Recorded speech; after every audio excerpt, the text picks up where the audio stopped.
जय गुरु जी। संगत जी प्रणाम। संगत जी, आज हम श्री जपजी साहिब की 8वीं पौड़ी का पाठ पढ़ेंगे, गुरु महाराज की आज्ञा और उनकी मेहर से। जय गुरु जी।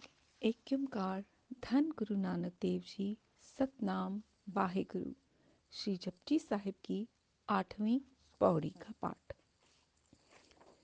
सुनिए सिद्ध पीर सुरनाथ, सुनिए धरत धवल आकाश, सुनिए दीप लोह पाताल, सुनिए पोह न सके काल। नानक भक्ता सदा विकास, सुनिए दुख पाप का नाश। Listening the siddhas, the spiritual teachers, the heroic warriors, the yogic masters. Listening the earth, its support, and the akashic ethers. Listening the oceans, the lands of the world, and the nether regions of the underworld. Listening, death cannot even touch you. O Nanak, the devotees are forever in bliss. Listening, pain and sin are erased.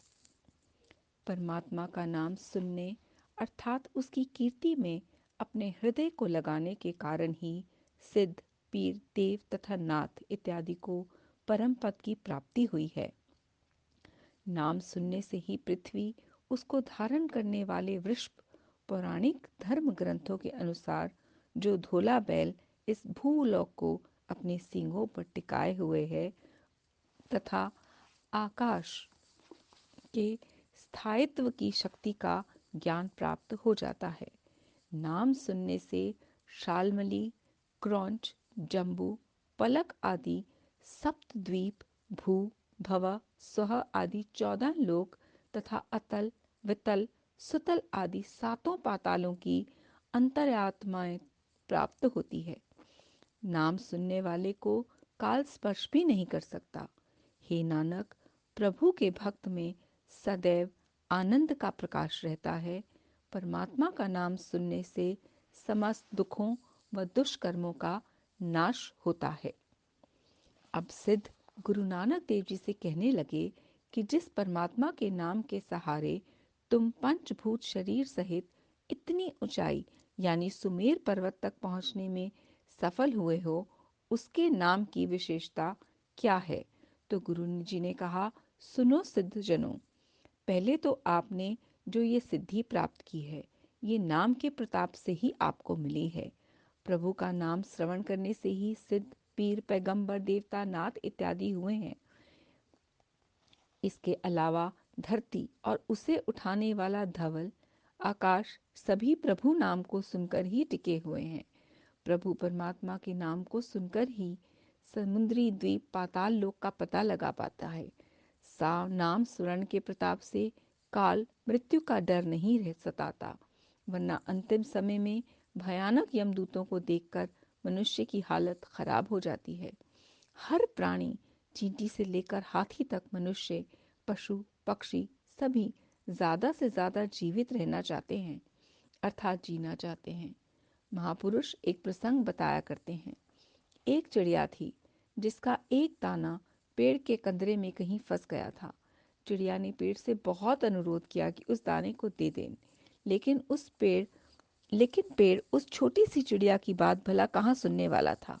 हार कर चिड़िया बढ़ई के पास गई और उसने उससे अनुरोध किया कि तुम पेड़ को काट दो, क्योंकि वो उसका दाना नहीं दे रहा था। भला एक दाने के लिए बढ़ई पेड़ कहाँ काटने वाला था। फिर चिड़िया राजा के पास गई और राजा से कहा, आप बढ़ई को सजा दें, क्योंकि बढ़ई पेड़ नहीं काट रहा और पेड़ दाना नहीं दे रहा। राजा ने उस नन्ही चिड़िया को डांटकर भगा दिया कि कहाँ एक दाने के लिए वो उस तक पहुंच गई है। चिड़िया हार नहीं मानने वाली थी। वो महावत के पास गई कि अगली बार राजा जब हाथी की पीठ पर बैठेगा तो तुम उसे गिरा देना, क्योंकि राजा बढ़ई को सजा नहीं देता, बढ़ई पेड़ नहीं काटता, पेड़ उसका दाना नहीं देता। महावत ने भी चिड़िया को डपट कर भगा दिया। चिड़िया फिर हाथी के पास गई और उसने अपने अनुरोध को दोहराया कि अगली बार जब महावत तुम्हारी पीठ पर बैठे तो तुम उसे गिरा देना, क्योंकि वो राजा को गिराने को तैयार नहीं, राजा बढ़ई को सजा देने को तैयार नहीं, बढ़ई पेट काटने को तैयार नहीं, पेड़ दाना देने को राजी नहीं। हाथी बिगड़ गया। उसने कहा, ए छोटी चिड़िया, तू इतनी सी बात के लिए मुझे महावत और राजा को गिराने की बात सोच भी कैसे रही है। चिड़िया आखिर चींटी के पास गई और वही अनुरंतर आकर कहा, तुम हाथी की सूंड में घुस जाओ। चींटी ने चिड़िया से कहा, चल भाग यहाँ से, बड़ी आई हाथी की सूंड में घुसने को बोलने वाली। अब तक अनुरोध की मुद्रा में रही चिड़िया ने रौद्र रूप धारण कर लिया। उसने कहा कि मैं चाहे पेड़, बढ़ई, राजा, महावत और हाथी का कुछ ना बिगाड़ पाऊं, पर तुझे तो अपनी चोंच में डालकर खा ही सकती हूँ। मौत का डर। चींटी डर गई क्योंकि वो जीवित रहना चाहती थी। भागकर वो हाथी के पास गई। हाथी भागता हुआ महावत के पास पहुंचा। महावत राजा के पास कि हजूर चिड़िया का काम कर दीजिए, नहीं तो मैं आपको गिरा दूंगा। राजा ने फौरन बढ़ई को बुलाया। उससे कहा, पेड़ काट दो, नहीं तो सजा दूंगा। बढ़ई पेड़ के पास पहुंचा। बढ़ई को देखते ही पेड़ बिलबिला उठा कि मुझे मत काटो, मैं तो चिड़िया का दाना लौटा दूंगा। अंत में जीत चिड़िया की हुई और ये सब मौत से बचने के लिए राजी हुए थे। गुरु नानक जी सिद्धों से कह रहे हैं, प्रभु भक्तों के मन सदा प्रसन्न रहते हैं क्योंकि वे नाम की महिमा श्रवण करते हैं। इसीलिए उनके दुखों, पापों का नाश हो जाता है। इसी तरह हम सभी भी सुखमय जीवन जीना चाहते हैं। दुखों और पापों को नाश करने का एक ही सरल रास्ता है, प्रभु का नाम सिमरन। प्रभु का नाम सुने, नाम जपे। प्रभु नाम श्रवण के अन्य लाभ गुरु नानक देव जी ने सिद्धों को सुनाए 9वीं पौड़ी में, जो हम गुरु महाराज की हाजिरी में कल पढ़ेंगे। मैं अपनी पढ़ते वक़्त हुए भूल चूक के लिए गुरु महाराज से और आप सब से हाथ जोड़कर क्षमा मांगती हूँ संगत जी। जय गुरु जी महाराज।